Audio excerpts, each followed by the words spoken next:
First of all, thank you for springing forward, or perhaps in my case, crawling forward. But I'm so glad that we're here together today. And thank you for praying that great litany. Just find that very powerful. And somehow, especially when we're facing forward with all of you, it feels like geese somehow, that we're all flying together. So I appreciate your participation. Although we hear about Jesus' time in the wilderness every year on the first Sunday in Lent, our 3-year lectionary cycle means that the last time we heard these particular readings was March 2022. Now that was a memorable Sunday here at St. Martin's. We had just said goodbye to our former rector, Kathy Boyd, and my husband, Warren, had just left for what was supposed to be a 3-month ministry stint in Hawaii. So I said I was giving up a lot for Lent that year. And while we're marking dates, 5 years ago, the second Sunday of March was the last time that we gathered for services before the lockdown. 5 years. We thought it would be for a couple of weeks, right? Remember, flatten the curve. And it turned out to be 7 months before we had another in-person Sunday service. And that was on St. Francis Day in October, when we met outside and we said goodbye to the Zigzag building, which for those of you who have come since then, used to be on that long green lawn there next to the playground.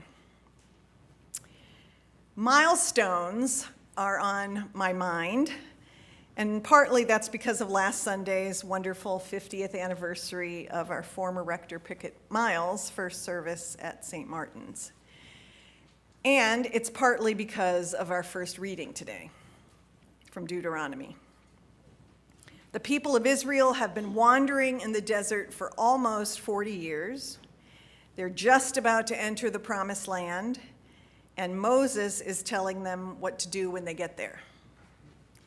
They're to take the first fruits from their harvest and give it to the priest who is in office at that time. Now, 3 years ago, you might remember this, I was associate rector, and at that time had no reasonable expectation of becoming rector. So I joked that I might adopt that as my title, the priest who is in office at that time. So I'm right there with Moses. Today I declare to God that I have come into the land that the Lord swore to our ancestors to give us. Thanks be to God. So when the priest, whoever it is, takes the basket, Moses goes on to say, tell the story of salvation. Tell your story. I was a wandering Aramean. My ancestor was a wandering Aramean, an alien, and he became a great nation. But the Egyptians enslaved us, and we cried out to God, who brought us out with power and signs and wonders and brought us here to the land of milk and honey. Now, in a way, that's what we do every Sunday, right? We bring our gifts up to the altar, we tell the story of salvation, and then we, and it's an expansive we in that reading, right? More about that in a few minutes. Celebrate God's bounty.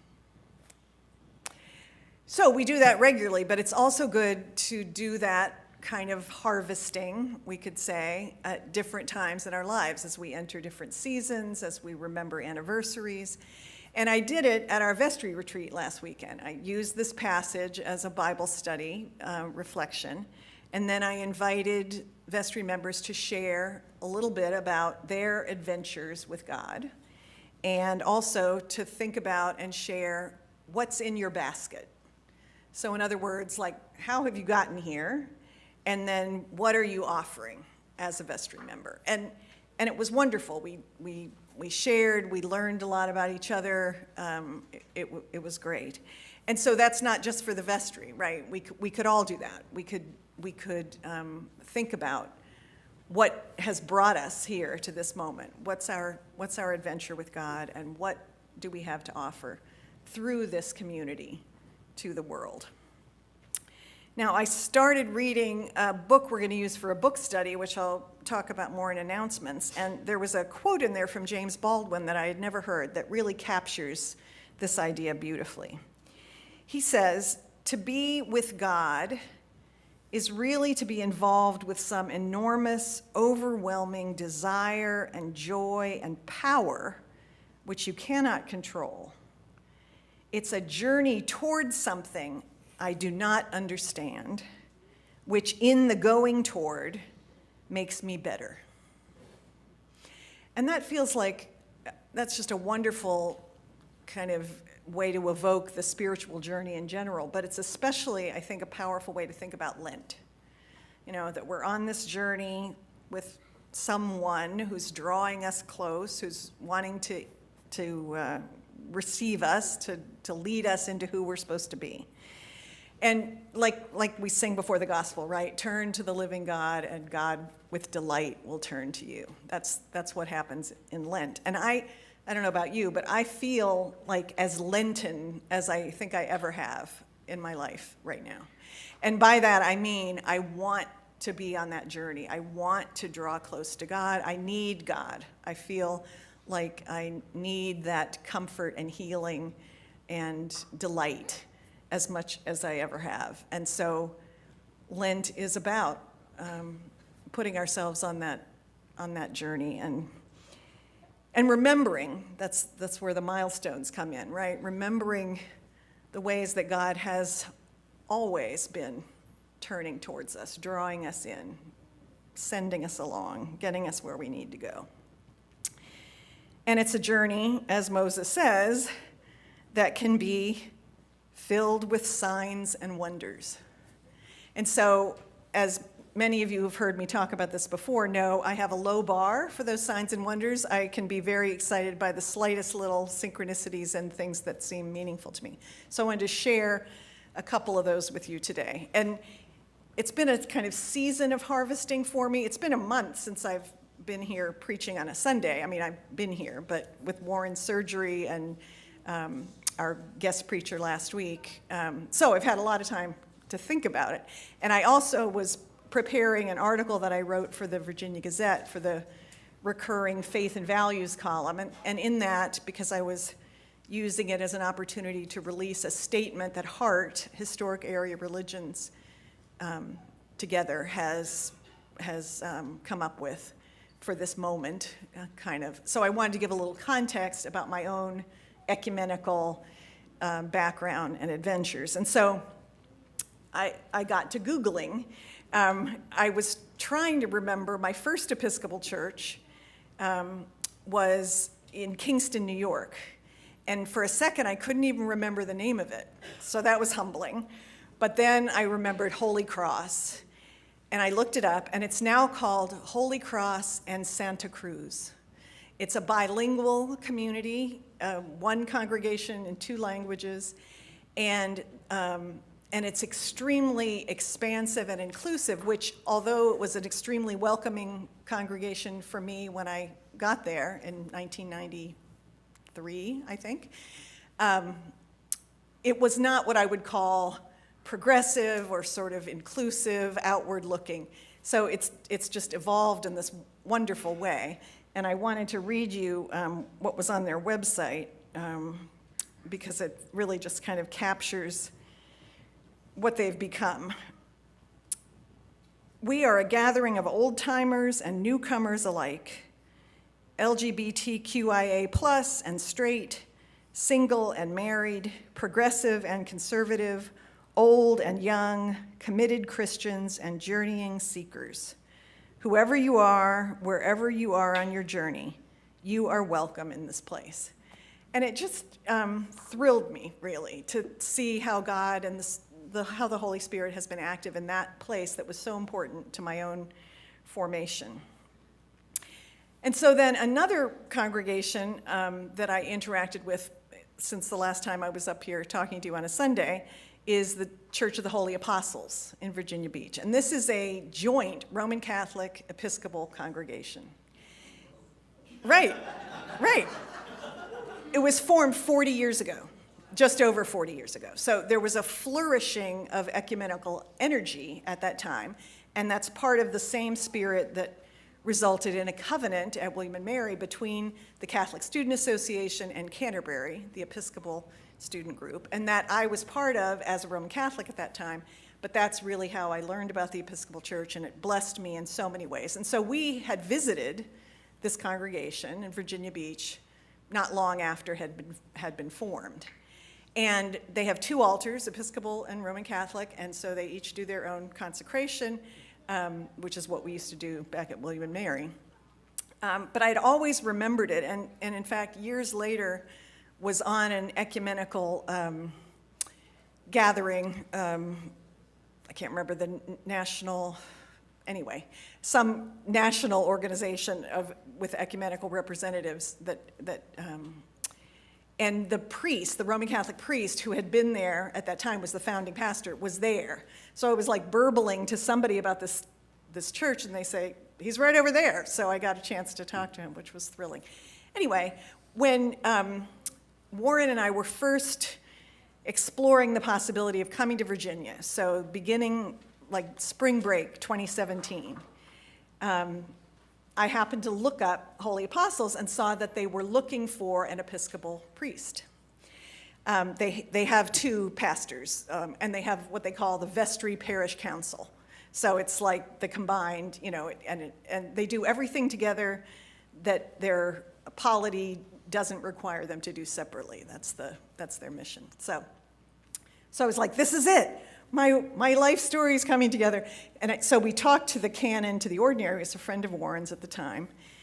And I said, I noticed that when they wrote about, what they're looking for in a clergy person, it said he.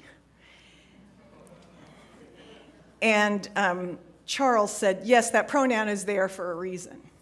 And so you can imagine, how complicated it would be since the Roman Catholic Church does not ordain women, to have an Episcopal priest who was a woman functioning in this congregation. It was not possible until now.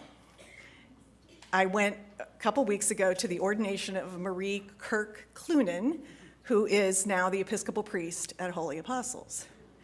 So again, God has been working in ways that I could never have envisioned, really, that now this congregation has two clergy, one Roman Catholic, one Episcopal, and the Episcopal priest is a woman. So thanks be to God on that score. Finally, and this is a little thing, but my daughter likes to tease me that I set the bar so low for synchronicities that it's just like a normal happenstance, and I read all this spiritual meaning into it. But this really got me, and part of the reason why is my adventure with God has been characterized by many synchronicities and feelings of God knowing my secret language and speaking to me in ways that just make me so aware of God's providence and God's delight in me. And this is one of those times. So in this article that I mentioned, the Faith and Values article, I talked about my own upbringing and how my father was an Alabama Methodist and my mother was an Irish Catholic from Pittsburgh. And so, I was born in Pittsburgh. My father was always kind of didn't want his half of the equation, to be forgotten. So he expressed that in this way: just because the cat had kittens in the oven doesn't make them biscuits.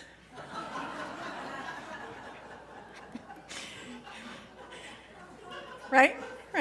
So I grew up appreciating, that part of my heritage as well.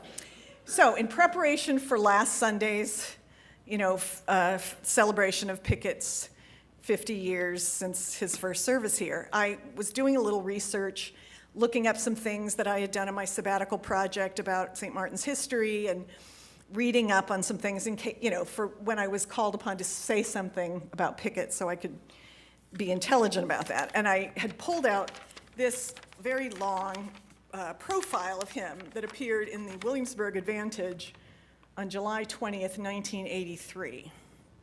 So that was just a few months after I graduated from William and Mary.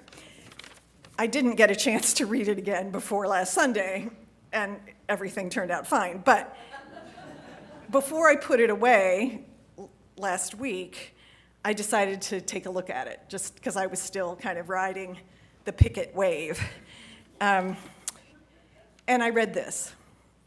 John Pickett Miles Jr. was born in Rochester, New York. The fact of his birth north of the Mason-Dixon line, being a source of conspicuous regret to his parents, died in the Wool Southerners, particularly his father, who used to explain away the northern circumstances of his children's birth by saying, just because a cat has kittens in the oven doesn't make him biscuits. I could not believe it. Like, the fact that I would have quoted that in my article and then come across it, like, just the timing was like, so, you just feel kind of tracked down in a way by God in the most, delightful way, in a way that just makes you feel like God has your back and that all of the things that you dream of and hope for are possible and that all shall be well. And so I'm so grateful for those signs and wonders. And I just want to say, as I nodded to, one more thing about this reading from Deuteronomy. At the end, after the telling of the story and the offering of the gifts, Moses says, and then with the Levites and the aliens in your midst, you will celebrate God's bounty. And so I don't think we can, at this time in our national life, pass by that admonition without giving great thanks for the aliens, in other words, those who have come to us from other places, from other lands, to celebrate them as beloved children of God, and to include and welcome all of us, all of God's children, in the celebration. May it be so. Amen.